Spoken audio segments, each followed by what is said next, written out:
I just sort of remember the feeling of this rivalry sort of building and the media landscape sort of fueling the fire a little bit. But I always remember games against St Kilda having a sort of level of excitement before the game, and then they were always quite physically hard to play. So they felt good when you won. I sort of remember the overall rivalry with St Kilda pretty well, and it was probably around 2004, 2005 that it started to gain a bit of steam, I think. They were an up-and-coming side. They were well coached. We were starting to sort of build a bit of confidence in ourselves. We had a lot of players that had known each other and played against each other the whole time. So I'd only played 53 games, like you said, but I played most games against St Kilda, against Del Santo and Montagna and Luke Ball and Rui and all that. So I just sort of remember the feeling of this rivalry sort of building and the media landscape sort of fueling the fire a little bit. But I always remember games against St Kilda having a sort of level of excitement before the game, and then they were always quite physically hard to play. So they felt good when you won. Well, they were a pretty stacked team at the time. They had sort of Rewalt, Kazitsky, I think Fraser Garrick was still playing. They had a really solid back line.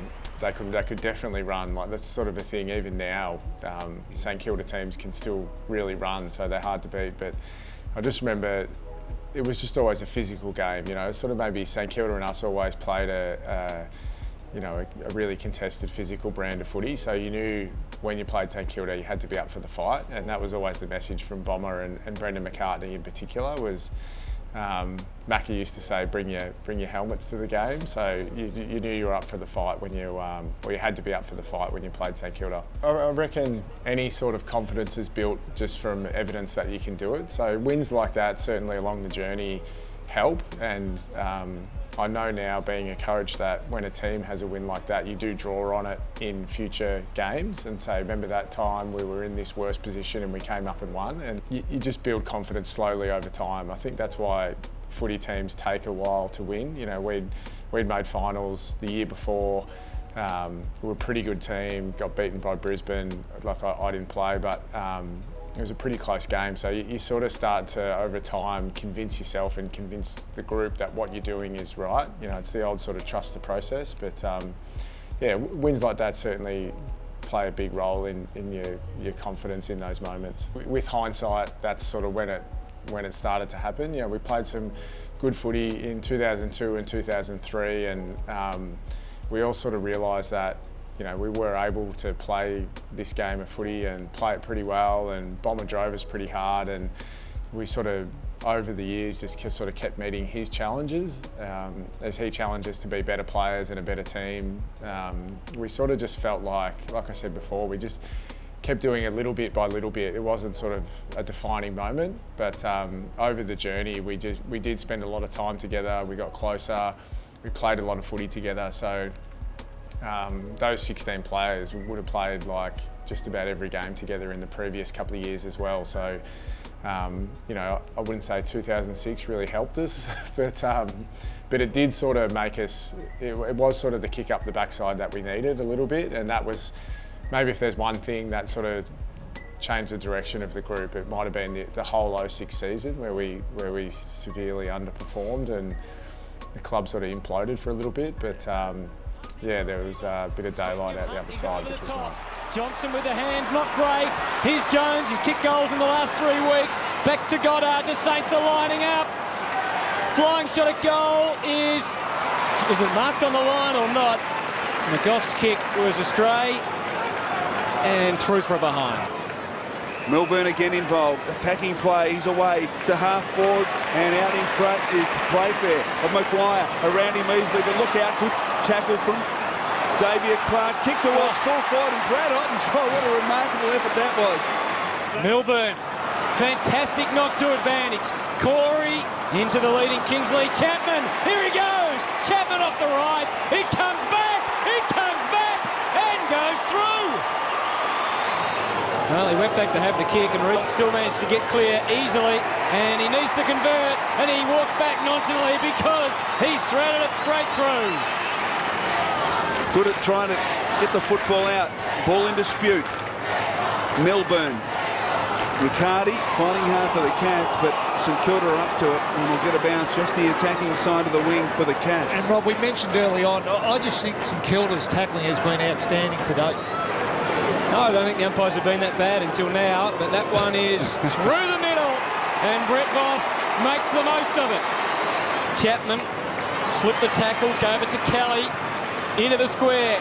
Kingsley's going to have a couple to beat, and he did. He's marked that. I reckon the umpire said play on. The umpire said play on and then changed his mind. And he paid the mark. Anyway, Kingsley to slot it through and give the Cats a very, very valuable goal with their possession. Milburn, who started this game very well. Kicks for Burns, who's been lively, but he couldn't get near that one. Goddard to ground, turned it over, and now Geelong have one last chance. Kingsley needs to compete. He did very well. His left foot is usually pretty deadly, and this is no exception to give them some hope going into the main break. Well played, Kent Kingsley. Shouldn't miss from there. To give the Saints the start they needed, and there's no problems at all for Justin Koschitzke.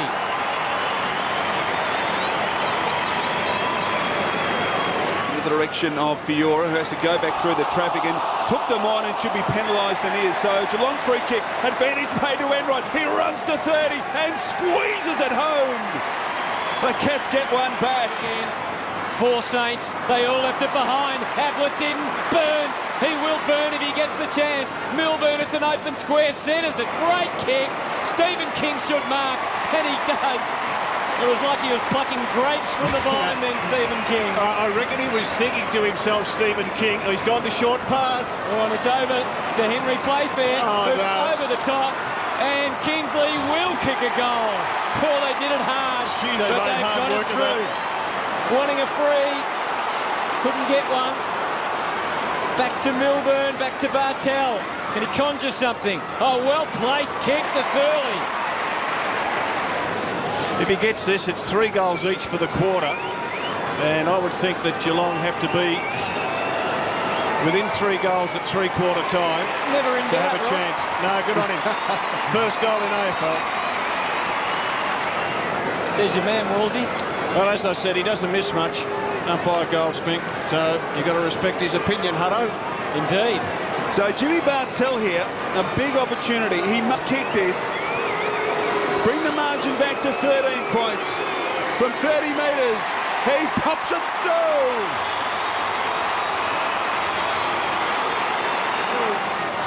Koschitzke doing the ruck work. It's back in the danger area. Was that a high tackle? It was. Sliding tackle, frustrated Goddard. And it's going to be young Cameron Thurley to climb to his feet. I reckon the kid got that, Hutto, because of his desperation. Absolutely threw himself at a loose ball. You see him coming there, threw himself, and just got caught across the shoulder. He's an interesting case. He was a reasonably high pick in the draft in 2003, number 22 overall. He's played some 80 games in the VFL, 23 years of age, and making his debut today. He's got one. Can he kick his second? Oh, there's no doubt about it. He can, and he has. He marks at half-back. Ablett runs for him. He kicks it in his direction. He's got to beat a couple here. Gary Ablett takes Koschitzke on. Escaped the grasp. Well played, Gary Ablett. Now Kelly dropping back as marked. And Geelong fans are coming alive at the Telstra Dome. Lings in short. There's an option. Enright running hard for him. He kicks it in Enright's direction. He doesn't get there. Corey Enright hard up against the line. Oh, in the goal square. Milburn could turn and kick a goal. He elects to go back. But the run of Gary Ablett on the wing was the thing that set it up. Milburn pops it through. The margin, just 3 points at the Telstra Dome. He was trying to sneak around, though. Scarlett inside attacking 50. Ball to the back. Chance for Kingsley. Playfair can take it and kick a goal. The Cats are in front. Unbelievable stuff here at the Telstra Dome.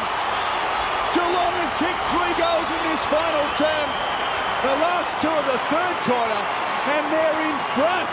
And now Enright from Mooney can go to Burns. The loose man is on for the Cats. Burns, full stride, over the top to Enright. Just too far out to score, so he gets it in quick. Fisher and Ottens.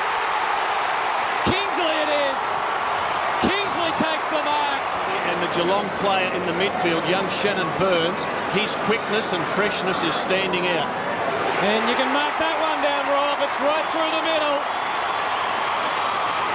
He had great support. Harley just bombs away again to the square. Otten's third in line, couldn't take it. Maybe Ablett! Oh, Gary Ablett! That might be it. Cats get it forward through King, up to Riccardi. Now in his heyday, he'd just about be able to make it from here. He launches to the top of the square, going for Otten's, couldn't take it. Kelly got time on his side. Seizes the moment! Checkmate!